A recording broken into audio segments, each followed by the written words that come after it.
Sila yun yung pangutan kung kano saan nila iserve ang ilang warrant. Kaya kami nagpaabot kami kung iserve nilang warrant. Oh. Paglabas no ng warrant of arrest, wala tayong magagawa kundi iserve. Fanatic activities. Ano mo lugar sa Pilipinas? Ang bastos mong good mo. Kamu may bastos! Nalaman namin na di sila taga-gobyerno. Hindi kami pumayag sa gusto nila. Gawa-gawa lang nila para panguputan kami. Okay. Update sa kampo ni Dato Adlaw sa Surigao kaugnay sa warrant of arrest, no? Batay sa interview ng mga local media sa miyembro ni Dato Adlaw, asa na daw? Di na tinag Di na tinag talaga na sabi ni Police Colonel Attorney Mariano Lucban, ang City PNP Chief ng Surigao City, na pag lumabas na ang warrant of arrest, lahat na nasa pugad ni Dato Adlaw ay aarestuhin dahil bahagi sila sa reklamo. Pero ang tanong sa miyembro ni Dato Adlaw, asa na ang warrant ninyo? Hinihintay na namin. Ano ang pahayag ni Police Colonel Mariano Lucban? Bakit matagal ang paglabas ito? Kaugnay sa paghuli batay sa mga patong-patong na reklamo sa grupo ni Dato Adlaw. Tatalakayin natin, samahan niyo ko. Kasi kumalingan, pag palaging inulit-ulit ay magmukha talaga ang katotohanan para sa ating mga kapatid na kulang ang kaalaman. Ang pagkadaya ay maranasan sa iba't ibang paraan. Pero napakasakit pag madaya tayo sa pananampalataya. Dahil nanganib pati ang ating kaluluwa. Viva Cristo Rey! Pro Dio et Ecclesia! Kumusta? Welcome. Ito yung lingkod Brad Wendell Talibong muling makasama ninyo sa pagkakataong ito. At inanyayahan natin ang ating mga suking taga-subaybay. Welcome po. Huwag kalimutan na pindutin ang like sa ating live. At huwag din kalimutang mag-subscribe sa mga bago pa lang. At pindutin ang bell button para updated kayo mag-comment at i-share ninyo. Kumusta sa lahat nating mga suking taga-subaybay? Welcome po. At acknowledge natin ang mga pumasok sa comment section. No, mas mabuti lagyan nyo ang kung saang lugar kayo para ma-shout out natin ngayon, no? Sa mga suki nating taga-subaybay, si Rodolfo Palma sa Lerno, si Luminous Twin Hearts, si Rose Oranio dyan sa Taiwan, si Hermilo Rodrigo, idol, nasa panaig ang mga batas natin. Idol, sana manaig ang nasa batas natin. Si Andy Finogwar, so sa lahat na mga sumusubaybay sa atin ngayon, lalo na sa pananampalataya at katwiran, Chief Ergu, si Willowin Abada, kabantog dyan sa Pagsandyan, Laguna, Vil Di Guzman, si Andy, si Evangeleto Vangio, dalangin, maayong adlaw sa tanan, live watching from Jeddah, KSA, from off Suarez, Iligan, Mindanao, certified anti-Duterte. Okay, sa lahat natin mga kapatid na sumusubaybay, si Ruel Olari Senior diyan sa Cordoba, Pilipog, Cebu. Okay? Di na natin pa tatagalin pa mga kapatid, no? Sa mga nagsubaybay ngayon, may interview ang local media sa miyembro ni Dato Adlaw. Kung malala ninyo, hinintay ng PNP ang warrant of arrest. Hinihintay na lang daw ng mga otoridad para tuluyan ng maibigay ang warrant of arrest kina Dato Adlaw. Dineployan namin ng maraming police personnel doon sa area para ma-contain, ma-isolate, saka hindi siya makapanakit ng ibang tao. Yung nandun pa sa loob ng compound, karamihan doon, nasama na doon sa complaint. So basically, paglabas na ng warrant of arrest, wala tayong magagawa kundi i-serve. Pero parang di natinag dito dahil parang hamon ito, asa na daw ang warrant of arrest. Sila yun yung pangutan akong kano saan nila iserve ang ilang warrant. Kaya kami nagpaabot kami kung iserve nilang warrant. Oh, ayan. Sila ang tanungin nyo, ang tinutukoy niya ang PNP. Tanungin nyo ang PNP. Asa na ba yung warrant nila? No? Sandali acknowledge natin ang mga pumasok ngayon sa ating comment section. Si Papa Inok, Carlos Bienes diyan sa Palawan, si Victor Kalimbo sa Surigao City.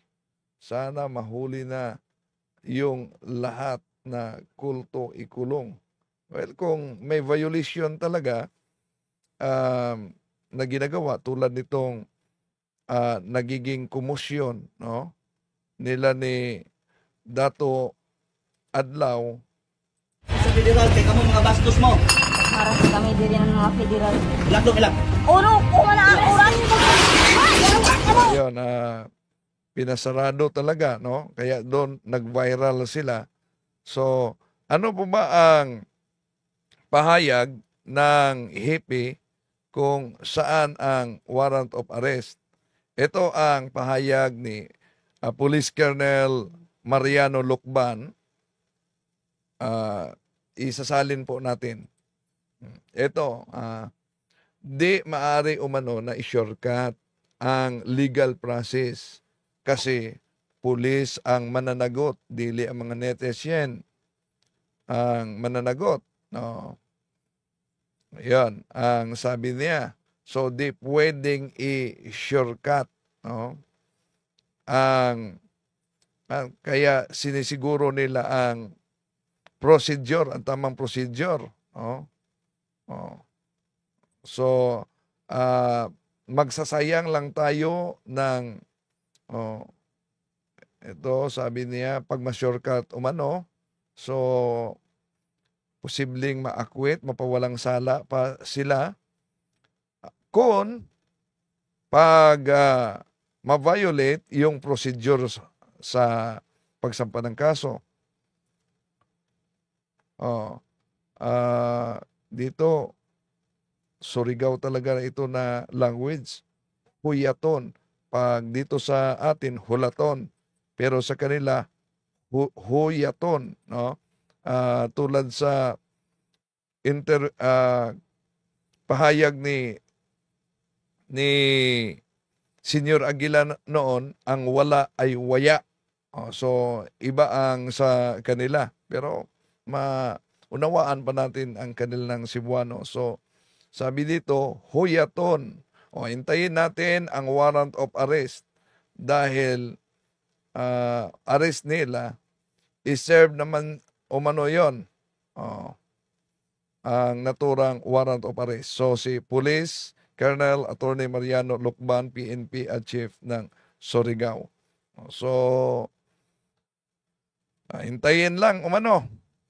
Ito ang bahagi, Cebuano ito sa interview ng mga local media at isasalin din natin. Makagawas-gawas kami din, Ang babae lang, ang laki. Dili sana mo, protektahan na mo. So, makalabas umano sila yung mga babae. Pero yung mga lalaki, di sila basta-bastang lalabas, pinoprotektahan daw nila ang mga lalaki. Ang mga lalaki dari kay ngano, kumugaw sa mga lalaki din ila man da yung aksyonan. So pag lalabas yung mga lalaki, aksyonan agad umano. Ang tinutukoy niya ay ang PNP dahil may nakabantay na PNP malapit lang sa kanila at lalo na doon sa likurang bahagi nila. May nakuha tayong video. Binabantayan talaga sila. Pariha tong among mga kauban din nga nanguli pagka Sa di makaunawa ng Cebuano, tulad daw umano sa kanilang mga kasama na umuwi, man ilang giatangan dito, pagkatapos naharangan daw umano doon palabas nilang ni surrender. at pinalabas na sumuko. Pero dili na tinon, wala to mi surrender kundi So, di daw umano totoo, hindi daw umano yun sumusuko. nanguli kadto sila sa ila pamilya. So umalis sila, umuwi para sa kanilang pamilya. Pero ilang giharang dia sa pulis, giingnan nga tabangan. So naharang sa mga pulis at sinabihan umanong tutulungan, Tagag pamasahe, pero bigyan ng pamasahe pero interview nila gipalabas nga nanurrender. so pina-interview, pinalabas daw umano na sumuko. Andiyan pa mo i-contact aton mga Una, nakapalibot na kasi ang PNP sa pugad ni Dato Adlaw. Lalo na nagsagawa sila ng sariling checkpoint. Di ba? Kaya nga tinanggal yung mga signage nila sa sariling checkpoint nila. Bawal kasi yon, no? Na sila mismo, lalo na nasa eleksyon, malapit ng eleksyon, ganban tayo ngayon. So, yon. May mga patong-patong ng kasong nakasampa at ayon sa PNP chief na lahat na nasa pugad ay kabilang sa mga kasong yan. Kaya nung umalis, hinarangan talaga ng PNP para ma-interview kung bakit ginawa nila yung pagsarado. At bakit nakapunta sila dahil ang grupong ito, naunang sinabi na mga lumad sila, mga nitibo sila. Pero di daw umano ito mga lumad, hindi mga indigenous people.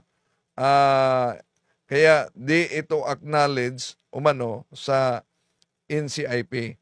Okay, tuloy natin. nanguli na ng mga kauban. Wala na may magawan sa ilaha, kay ilaha man to desisyon nga manguli sila. Wala mo namugos. Wala sab.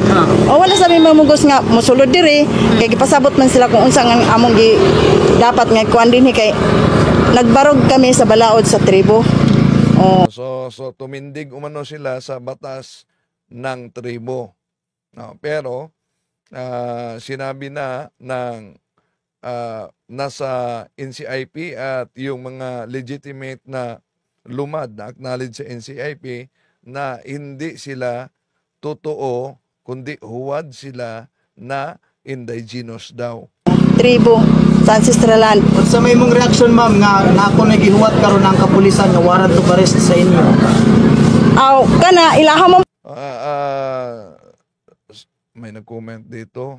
Ang mga NPA na, di tayo makasiguro din kung NPA ba. Although, ang area ng Surigao, lalo na sa bundok bahagi, grabe ang NPA dyan.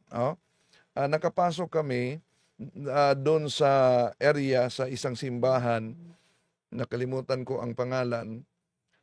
Kami, nakamotor lang kami, kasama si Dr. Liching. Inimbitahan kami ni Father Jekyll Soldi, isang SVD na naka-assign sa isang lugar. Pagdating namin, joyride lang din ang ginawa namin. Pagdating namin doon sa kumbento, sabi ni Father Jekyll, di ba kayo naharang ng checkpoint ng NPA? Doon pa namin naalaman na ganun pa may mag-checkpoint. Noon pa yon, matagal na yon.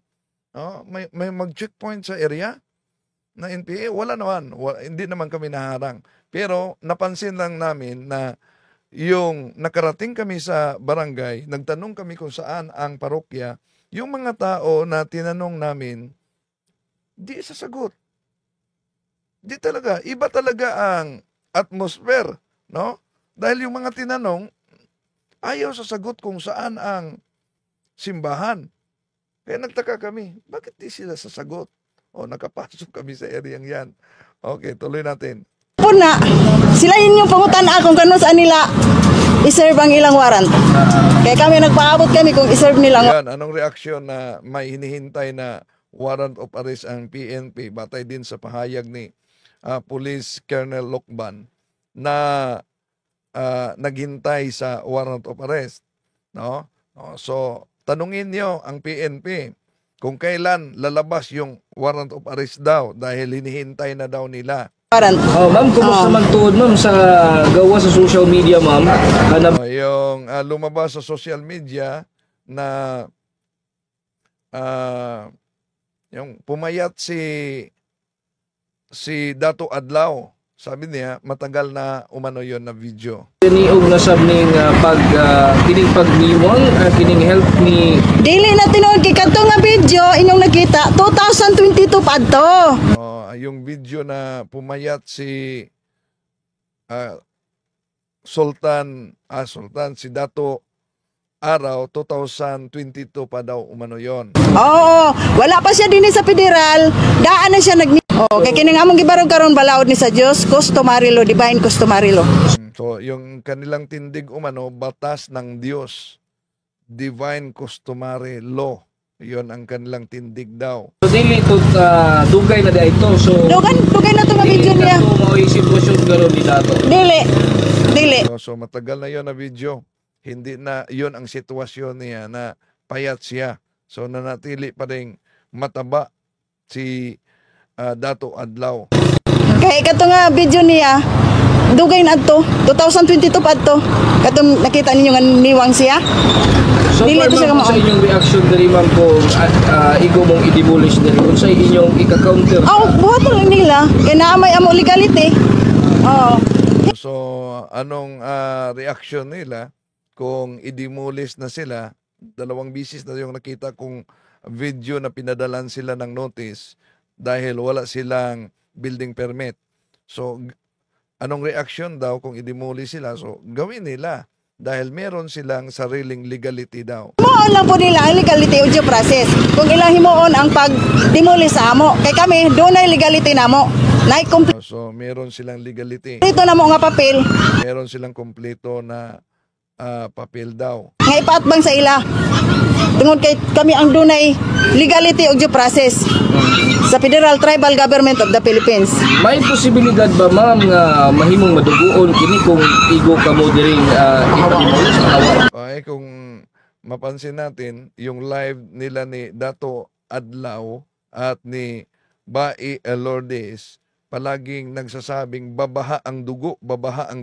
Kaya may nagtanong, posible ba umano na magiging madugo kung sakaling ipatupad yung pag-demolish o kaya pag-serve ng warrant of arrest. Kung gusto sa gobyerno, dili kalinaw, kagubot, alang-alang sa pagpalasap ni. O nga, amo man ikatungod. Kay kung buto na naon, ang sibilo, wala na. Diba?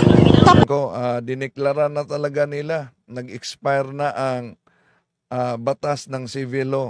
Kaya yung kanilang batas na ang dapat matupad. Tapos na ang ilang kontrata.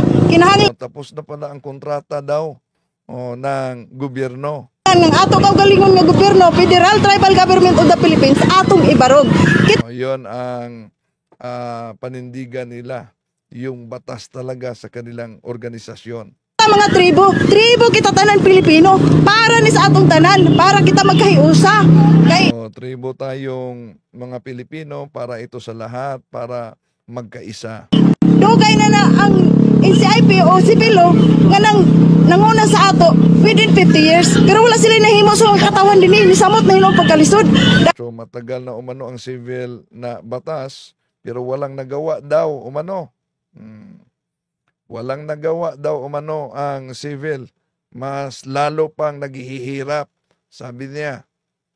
Daghan pa mga tribo, nagikan sa bukid, nga ila lang hinoong gihimo nga kung dili mo naog sa dinhi sa patag katong gisudlan og mga mining, ilang gipalabas nga mga rebelde. Oh, Yun, may mga tribo daw na doon sa bundok na pinapalabas na mga rebelde.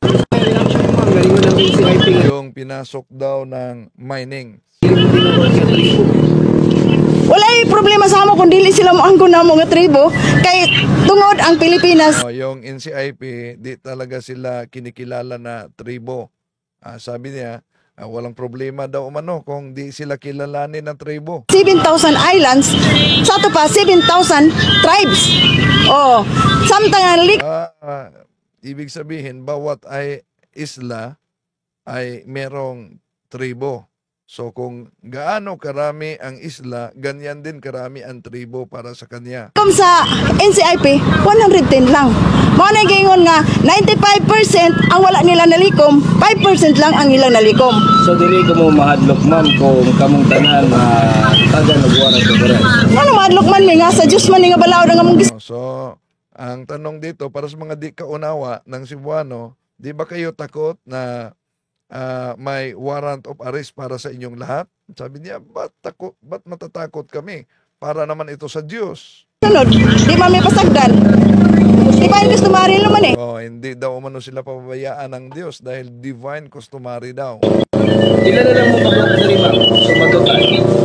Kung ihap, dili kami may hap. So ang tanong, ilan kayo ngayon na nanatili dito?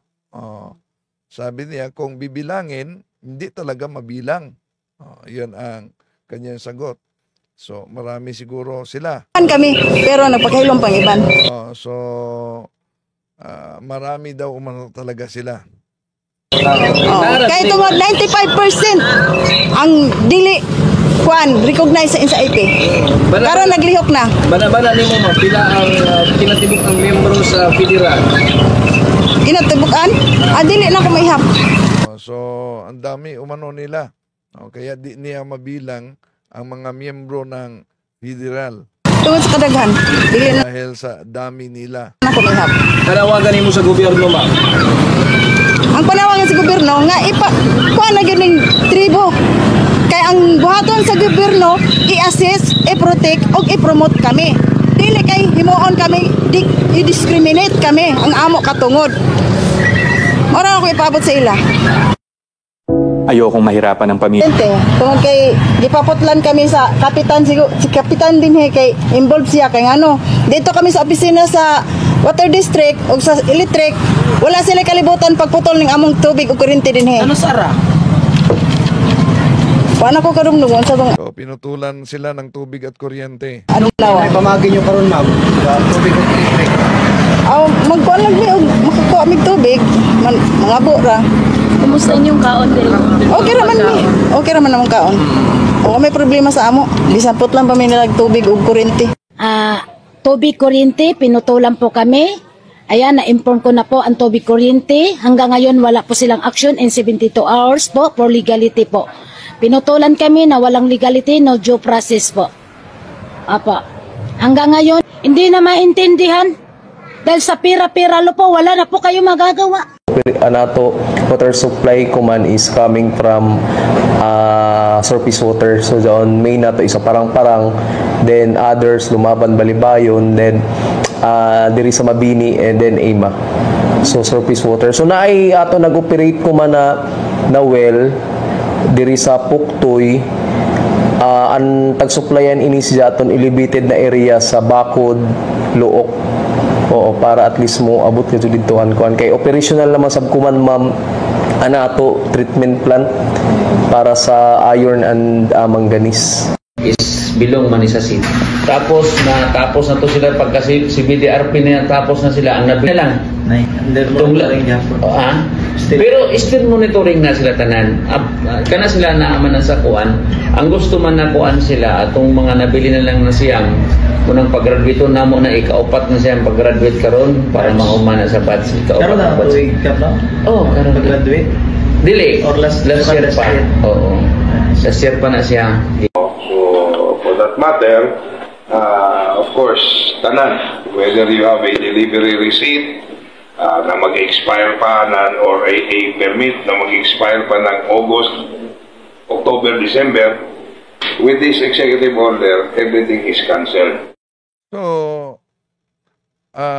matagal na itong grupo ni Dato Araw dahil mga mahigit na 5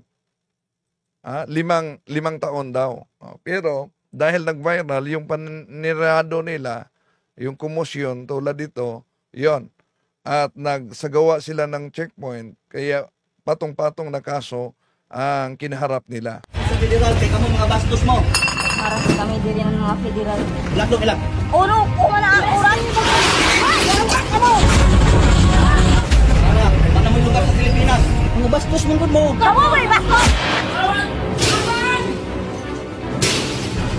Tagpugos kami paglak. Yon, nasarado sa loob yung may-ari ng sari-sari store. Taga-federal, gari kami nasuyod, taglak kami, may kami kagawas. Nangurog-kurog ako.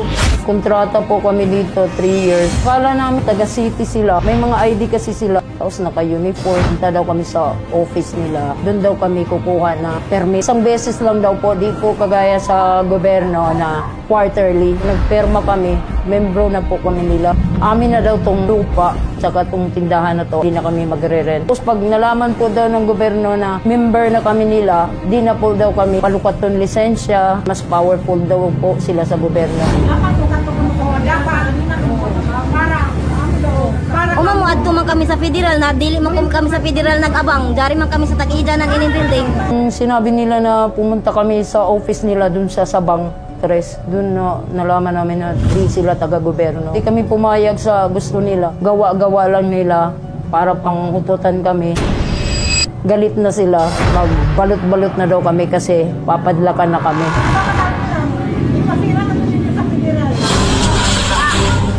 Yon ang nag-viral. At kung maalala niyo, ayon kay Mayor Dumlao, as religious groups, and this is not the first. Nag-exist itong grupo bilang religious group, no? Dahil si Dato Araw nakasuot ng abito, may sabol pa na parang pare, dahil ayon sa na-interview, nagsimula daw umano yon sa panaginip. Instance na siya ay nahimong commotion sa inisilan na grupo. There was a time na they were already being arrested during Tunco. May panahon umano, no, na huli ang grupong ito. COVID time. COVID time. Illegal activity against the protocols during the time ng COVID protocols. There was also a time na nag-occupy sila illegally ng property dito sa may barangay Mabwa. Mayroong pagkakataon na ino-occupy nila ang isang property sa isang barangay, no, illegally. And na-dispersement sa nato peacefully at that time. And then, so ano yung mga kaso actually? So ano ito himon ko man is, we will increase monitoring ng mga Jompa fanatic activities na sometimes mulapas na gani beyond sa jaon na idealism. So lumagbas na beyond sa idealism.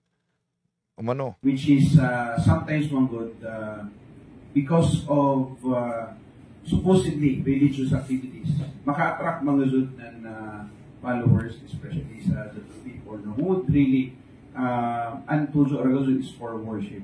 But then again, same sa statement ng ato nato victim, through sa John na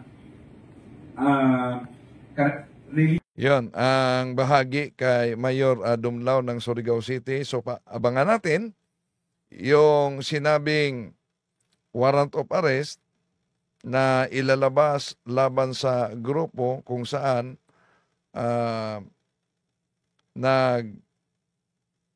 parang naghamuna yung miyembro, asa na daw umano ang warrant of arrest.